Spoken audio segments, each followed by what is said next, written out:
Welcome to another Nonsense Wars production. This video is a follow-up to the CARNAGE video I made in January. In that video, I looked at how various GBC modules fared after running a bit too long, and I mentioned that some motors had failed as well. In this video, I will inspect and attempt to fix one of those motors. I meant to make this video much earlier, but I hadn't needed the motors, and I hadn't quite understood the problem until now.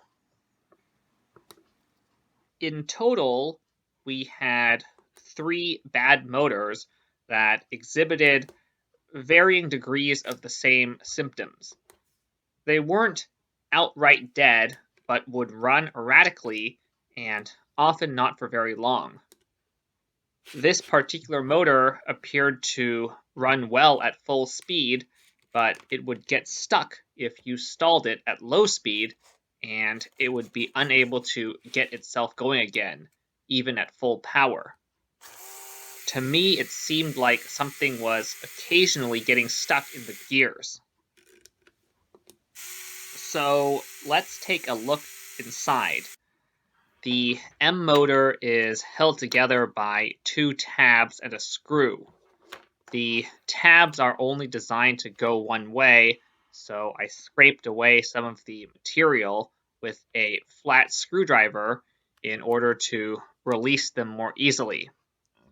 If the right amount of material is removed, the casing should still have some clutch, but should also pull apart quite easily once you remove the single Phillips screw.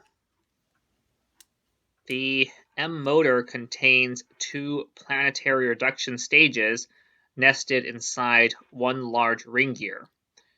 All of the gears are plastic except for the main pinion, and everything is coated in a moderately thick lubricant. In this motor, like the rest of the failed motors, the second stage seemed pretty clean, but the first stage had a lot of blackened grime, and I originally thought this buildup caused the motors to fail. However, cleaning the debris out of the first 2 motors hadn't seemed to help that much, so for this unit I finally decided to test the actual motor on its own. Lo and behold, the surging and stalling came from this part itself. Furthermore, when the motor ran rough, it would only run a short time because the thermistor would heat up noticeably. I had a hard time believing that anything inside the actual motor would wear out before the plastic reduction stages, so much so that I first tried to clean and oil the bearings at the ends of the motor. When that didn't work, I finally had to take it apart. 2 metal tabs connect the 2 halves of the motor together, and bending back the tabs enabled you to pull the halves apart. Inside, I found a huge amount of black dust, much more than on the gears of the first reduction stage. Upon close inspection, it seems that the commutators are being worn down, and the dust being generated either prevents them from contacting the armatures or shorts neighboring armatures together, potentially explaining the thermistor triggering. Still, cleaning out the debris is about the only practical fix I can attempt, and that is what I did with a toothbrush and some isopropyl alcohol.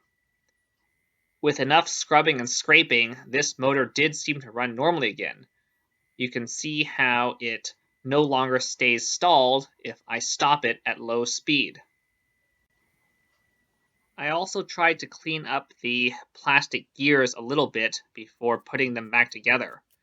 I added a little bit of Vaseline to replace the original lubricant. Note that the gears do seem to have a distinct front and back, though I don't know how much it matters if you install them the wrong way. Before putting everything back in the outer case, I ran the gears and the motor together as a final sanity check. I just want to make sure it ran smoothly and did not stall. Finally, I labeled this motor C for future identification. After cleaning the commutators, this unit does seem to run well, but even after doing the same for the other two initially misdiagnosed motors, I could not get them to do the same. The commutators in those other motors had much more visible signs of wear, perhaps too much for a simple cleaning to fix. Those may need the entire core motor replaced, but that is for a future video. Until then, we'll see how C fares, and on that note, this is the end of the video.